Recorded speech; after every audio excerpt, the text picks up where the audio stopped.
Hai bos, nak minta pendapat beli rumah baru atau rumah second yang better. Sebab bagi saya beli rumah baru proses sangat banyak.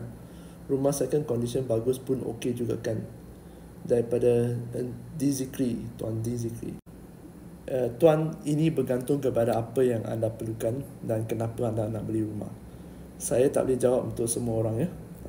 Sebab saya tak tahu kenapa anda nak beli. Tiba-tiba bangun pagi ke nak beli rumah ke, atau anda memang dah ada rancangan hidup yang ke depan anda nak beli rumah. Okey?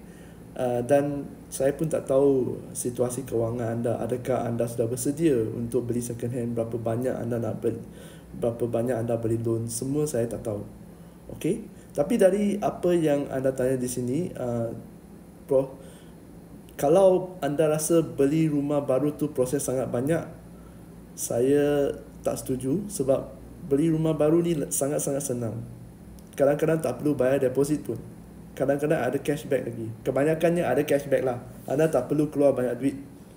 Rumah second hand condition, kadang-kadang kalau dia betul anda boleh markup ya, anda boleh terus masuk. Itu saja bezanya. Kalau anda dapat markup, mungkin ada kerosakan yang anda tak nampak, dan anda di sana anda perlu keluarkan duit untuk perbaiki, sebelum boleh didiami. Dan anda perlu betul, anda jimat perabot lah, dan anda tak perlu tunggu, tak perlu bayar interest atau faedah, dan tak perlu tanggung risiko rumah tu tak siap. Anda dah beli rumah yang dah siap. Jadi kalau nak kupas baik buruk rumah baru dengan rumah second hand, kita boleh bincang sampai malam ke, sampai esok hari pun tak habis. Okey? Jadi apa yang saya sarankan kepada anda adalah lihat keperluan diri sendiri. Okey, kalau anda keperluan ada untuk beli rumah, belilah. Dan kedua, tengok kemampuan anda.